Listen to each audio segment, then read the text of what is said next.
So this will be an updated ranking for all the World at War zombie weapons for 2025. I did make this video around 2 years ago when I first started this YouTube channel. My opinion has drastically changed, of course, and something I did not do in that video is include literally every weapon that can be found in World at War Zombies. Now this might kind of sound like a really stupid thing to do. I want to do something a little bit different that most of you probably have not seen before. So anything that can be found with the give all command, like the default weapon, like the brains melee thing that was the first attempt at turned that we later found in Black Ops 2, including all of it. Even one of the weapons that never made it into World at War Zombies, including that too. And then lastly, some of these weapons actually had Pack-a-Punch variants, Pack-a-Punch names, but never were implemented into Doris, so we never actually saw them.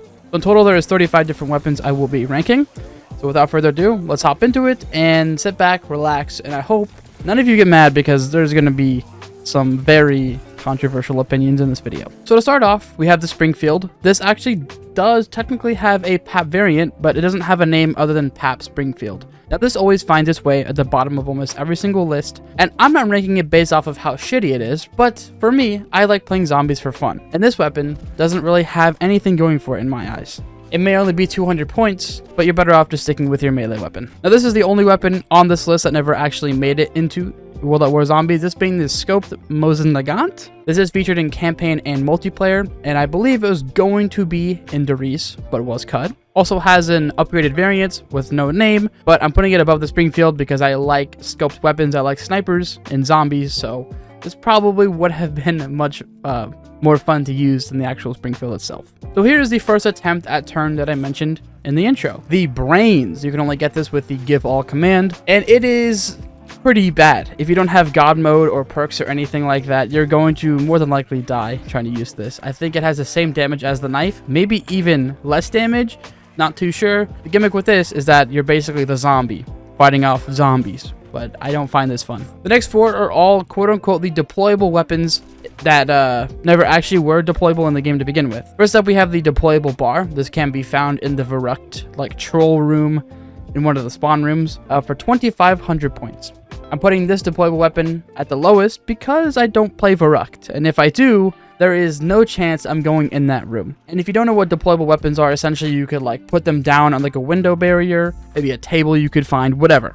And you were meant to cement the weapon on there and just shoot the zombies as they come at you, but that never was implemented into the game. The next deployable weapon, we have the FG42. I believe this is only found on Nocturne Toten when you get it out of the box. Same idea again. Now the FG42 is a weapon that I just do not like to begin with. The recoil is absurd, the damage really isn't there, and the ammo runs out very, very fast. And because I don't really play Nocturne Toten like almost at all, I never find myself ever using this. The deployable Browning M1919, now this is one of the better weapons in Nocturne Toten and in World at War in general. I don't like this. It feels super clunky, it's an LMG, you run super slow with it, it has slow fire rate, the damage really, it's okay, but because of the slow fire rate, it just doesn't really feel nice to use. And the last deployable weapon, we have the MG42. Kind of the same idea. I don't really play Nocturne Toten, but it is really fun to use this thing, spraying down the zombies with its somewhat fast reload speed. Its fire rate is absurd, and of course, it's arguably one of the top 3 weapons in the game if you can use it. Again, if I'm going to play World at War Zombies, it's going to be on Doris, not Nocturne Toten. Another weapon you can only find with the Give All command. This is, I might butcher the name, either the Walther P38 or the Walter P38. Now this is kind of unfair to put this high because I really don't have like any experience using it, but with the little experience I have, it felt super satisfying to use, and I imagine that it's just like the 1911. If it was implemented, it might have been an explosive pistol. Hell, maybe it would have been like a full auto pistol that you can find in like some custom zombie maps where they take like the starting pistol and they make that shit full auto. This could have been like that, and that would have been really cool to see. Now we have the default weapon. This is the last weapon you can find in the Give All command, and this is one of those weapons you'll find with commands that always just stands out. I don't even know what this really is or how to explain it, but it's like your character using their fingers to shoot imaginary bullets, and their hands are really messed up. Now, I really do like using this thing whenever I pull it out for the Give All command. It feels satisfying to use. It actually doesn't have like any sound or any bullets or anything like that, but it just feels nice. I don't know what it is about it, but I just really like the default weapon. Now our first actual upgradable weapon that is on Doris being the Panzerschreck. Now it's really hard to rank this thing properly because if you get it first try out of the box, it's terrible. you're going to almost blow yourself up with no perks, no points. The reload speed is terrible, and it's just a launcher. You do not want a launcher as your first option. But if you get all your perks, you upgrade this thing to the Longinus, amazing name, it becomes very fun to use. You can just blow everything up. It's kind of like the M1911. But finding yourself in a situation of being able to upgrade it is not that common. Now we have a weapon that's exclusive to Nocturne Toten, being the sawed-off double-barrel shotgun with the grip attachment. One of the longest names for any weapon. Now, I just love shotguns in World at War especially. They feel powerful, and I love whenever weapons feel like they have the power behind them. Like with the newer games, it almost feels like you're using Nerf guns. Like you're shooting them with pellets. Like it doesn't feel like a genuine weapon. But World at War, the shotguns, they just feel amazing. Now you might not know this, but this weapon does have a Pack-a-Punch variant and a Pack-a-Punch name being the Snuff Box. Really matches the sawed-off shotgun. And I do wish it made its way into Darius, but it never did. Now here we have the normal FG42. Again, I mentioned earlier the deployable one was just really not fun to use. That also applies to the normal one, which is the exact same thing, but you can upgrade it. Now, I'll give it bonus points because it is a wall weapon on Darius. Has a cool name when you Pack-a-Punch it, being the 420 Impeller. All the other problems apply to this. The recoil is really hard to control. The ammo is not there. The damage is like okay when you Pack-a-Punch it. The reload speed's pretty good as well. So it's all around like a solid weapon if you want to have one that can carry you through like the late teens, early 20s. Now the next two technically are the exact same weapon, but one has a grenade launcher. First we have just a normal M1 Garand. I do not like using this thing, but it isn't really hard to control or anything like that. It's a semi-automatic rifle. I mean, there's nothing else to really mention there. Now you also have the M1 Garand with the grenade launcher attachment. Now we're going to be specifically looking at the grenade launcher because in the game, it has its own name. It acts completely different from the actual M1 Garand. The damage is really solid, and this thing is really fun when you upgrade it. So, unupgraded, you get this thing out of the box. It's kind of the same deal with like the Panzerschreck. You might blow yourself up in the process of using it, but it's not that bad. But once you go through all the trouble of upgrading it to the Imploder, this thing becomes fun. Very fun, just like the Panzerschreck. Shoot this thing everywhere, and zombies blow up everywhere. It feels super fun. The reload is almost instant, so you can keep shooting it. It almost has like nearly 50 shots of grenades, so you're not going to run out of ammo anytime soon. And I just love using this whenever I have the chance to actually get it. So the M1A1 Carbine is an interesting pick for me. I personally do not like the unupgraded version in the slightest. I hate it. It's just not fun to use, but going through the trouble of upgrading it to the Witter Shins or Witter Shines RC1, I'm not too sure what the name. This thing becomes really fun. I don't know what it is when you turn a semi-automatic into a fully automatic. It just feels so much more smooth to use. It's satisfying. It's a wall weapon, of course, so that's some bonus points. And it does have some pretty good damage. The one huge drawback about this, though, is the magazine size or clip size, whichever one it is tiny. You're going to be reloading more than actually shooting the zombies, which makes this thing kind of just hard to use. Now we have a spawn room weapon being the Kar 98K. This is always just a good choice. I think it's only like 200 points. And it one-shots in the head until about like round 5 unupgraded. And when you upgrade it, it gets about like a 10 times damage multiplier on it. And can one-shot all the way up to round 20. But from testing I did like 2 years ago, that was really inconsistent. And we have the normal bar. I really do not like the deployable one that I mentioned earlier. It was almost at the very bottom of the list. But when you go through the trouble of getting it out of the box, it's not really that bad of an option. As your first few, it's fully automatic. The reload's pretty decent, has some decent damage and ammo. When you upgrade it to the Widowmaker, again, it just gets more fire rate and just feels more fun to use. It feels satisfying, the recoil isn't all over the place, the damage is pretty decent, and it's just enjoyable. Now we have the Browning M1919 on Darius, the one you can upgrade, of course, to the B115 Accelerator. And because this weapon is on Darius and you can camp with it on the catwalk, that's where it feels a lot more enjoyable. Because on Nocturne Toten, there technically is a camping spot, but it's not nearly as good as the catwalk and you can't upgrade it, you don't have any perks. But once you get double tap, upgrade it with Speed Cola, it just becomes way more enjoyable to use as a weapon. The damage is a lot better. Of course, the fire rate gets improved a lot. And, you know, the reload is one of the biggest turnoffs for me. But with Speed Cola, that, of course, gets fixed. So this thing becomes so much better once you go through all the trouble of upgrading it. Now, the 357 Magnum is kind of a weird middle ground for me. That's why it's kind of in the middle of the list. I don't mind getting it out of the box with one of my first few hits. It's good damage. The reload's pretty quick. And it's a Magnum. It's supposed to, you know, have higher damage. Once again, you go through the trouble of upgrading it, get your perks. It becomes a monster. I think it can one-shot almost all the way into like the early 30s in the head. And it just feels super nice to use. Now, here's a big controversial opinion. The Arasaka. Alright?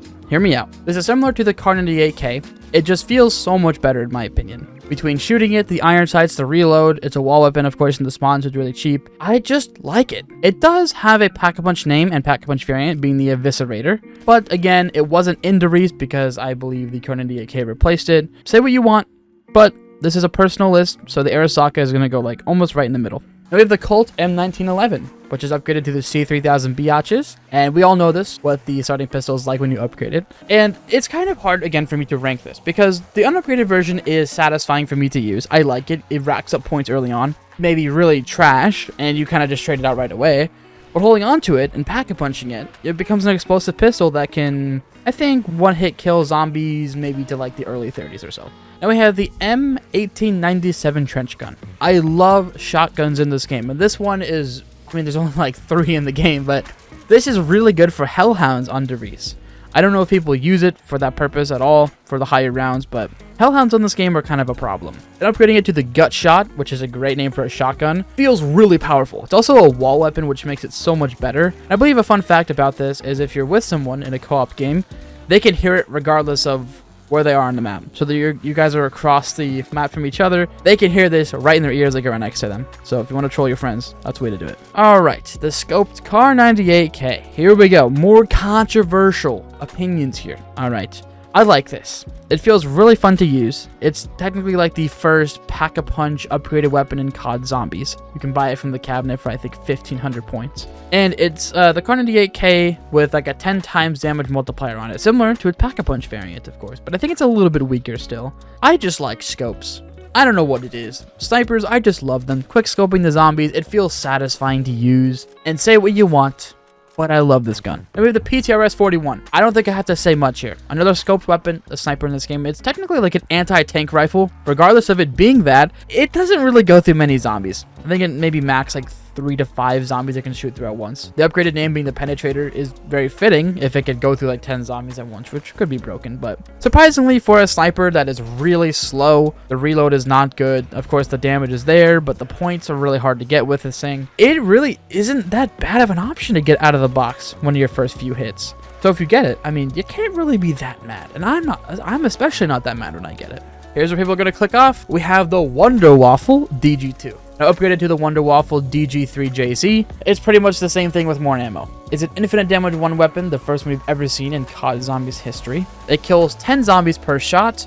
You know, everyone knows that it takes your drug away when you're playing on Derice. The effect is gone. The icon is still there. The other maps, I guess Shinonuma is the other map that has it. It doesn't do that. And I guess that's why I don't really like it that much. It's not good to use on this game. I don't play Shinonuma myself, so getting it on Derice is just asking to die. Now, I will say, this is probably my favorite Wonder Waffle from any of the games, because it genuinely feels like you're electrifying the zombies. You have that big flash on your screen, and you can actually see like the lightning going from zombie to zombie, and it really does feel like you're using a wonder weapon. Whereas in like Black Ops 3, you get no flash. The zombies just kind of sit there stunned and just die, so you don't really see them getting electrocuted. And it doesn't feel nearly as satisfying to use. But I'm still placing it just out of top 10, being at number 11. Now at number 10 though, we have the Gewehr 43, or Gewehr. Gewehr is a more fun name, but I think it's Gewehr. Again, it's just one of those weapons, I can't explain it, that just feels fun for me to use. I like it. Shooting it feels satisfying. It has absolutely no recoil at all. It's a semi-automatic. And upgrading it to the G115 compressor, it just makes it even better because it gets a bigger magazine size, more damage. It's a wall weapon in the spawn room, and I just like using it. Now we have the M2 flamethrower. There's not really much here. I think everyone can agree that flamethrowers are just fun to use in really any game. You hold down the trigger, or I guess clicking on your mouse, and fire just goes everywhere. It's just fun to shoot the zombies, especially when you upgrade it to the FIW nitrogen cooled, where it gets a longer time to shoot the fire out and the cooldown time is faster. It also is being infinite ammo and technically infinite damage. I mean, you can't really go wrong with it. Now we have the first wonder weapon in zombies, being the ray gun, or the Porter's X2 ray gun as well. I like it in this game because it feels way more powerful than really any other game. You could really feel the power behind it. But at the same time, the ray gun just, it feels like it will take you out more than it'll take the zombies out if you're not careful. And I just prefer normal guns. Regardless of if they're shit or not, I just prefer bullet weapons. Number 7, we have the double-barreled shotgun, which is a wall weapon on Reese, right outside the spawn room, where most people actually go towards the Thompson room. It's right there. You won't traditionally get this because it's a shotgun. The points aren't really there. It can only shoot 2 shots, then it has to reload, so constantly going to be reloading. But again, getting all your perks, upgrading it to the 24 bore long range, it is really fun to use. It can shoot through multiple zombies at once. The reload honestly isn't even that bad when you have speed cola and double tap and all that, and it just feels powerful. Number 6, we have the MG42 upgraded to the Barracuda FU wall. Fitting name. This is just a monster on Reese. It's the same idea with the Browning earlier. There's an amazing camping spot, so you can just go to town on the zombies. Combined with its insanely fast fire rate, it's very fast. Reload speed with speed cola. It's absurd amount of ammo, I think holding like 750 bullets. It is just a monster. The Type 100 gets overlooked quite a bit because it's always in just a very not good location for most maps. Especially in Reese, it's like tucked away in the corner. You're not even going to look at it. When you're going through the different teleporters, you probably don't even notice it. But I do feel that this thing is very fun to use. It has no recoil. It's kind of unique where the magazine is on the side of the gun instead of on the bottom. And upgrading it to the 1001 Samurai becomes even more enjoyable. The damage is pretty decent. It's a wall weapon, regardless of it being in a terrible location, so you can keep buying ammo. And it's just something that I recommend you try at least once. Number 4, we have the STG-44.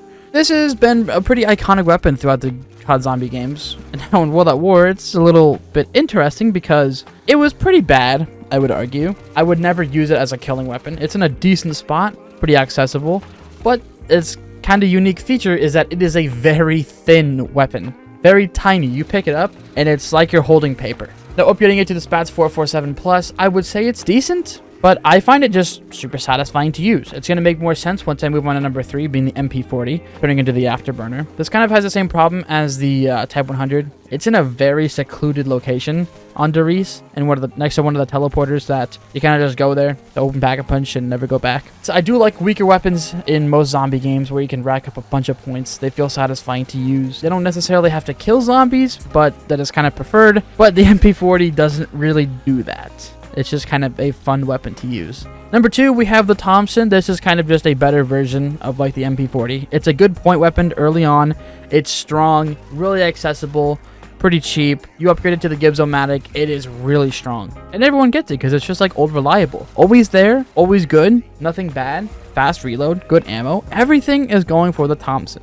But there is one weapon that always makes it near the top 3 of World at War ranking videos, being the PPSH-41. Now, I'm not a D1 glazer. I'm not going to say this thing is the best thing in the entire game because of its LMG ammo numbers, its fast reload speed, its fast mobility, the fact that it's an SMG, but it technically is like an LMG at the same time. The reason why I like the PPSH, especially when you upgrade it, you hear the sound of this thing when you're shooting it, and it just sounds like a monster. It really sounds like you're tearing through the zombies. It is super satisfying to use this thing with all of your perks. You know you're going to have a good game of zombies when you get this thing early out of the box. Now, it might not be good late game because the damage fall off is crazy with that double tap 2.0, but overall the PPSH is just one of those weapons that everyone loves because it has so many things going for it and there's almost nothing negative about it. Now, that has been my updated 2025 World at War ranking weapons zombie video. That was a mouthful. And if you made it to the end, I'm sure that you care to some extent. So let me know what you want to see next. I don't expect you to subscribe or like the video or anything. If you want to, you can. I'm not going to force you. I'm not going to say that you should. Now I'm going to leave it off there. I might go in order, or I might do another custom map video. I don't know. Whatever pops up, I might do. So I hope you guys have an amazing rest of your day. And for Tommy watching out there, peace out, everybody. I love every single one of you.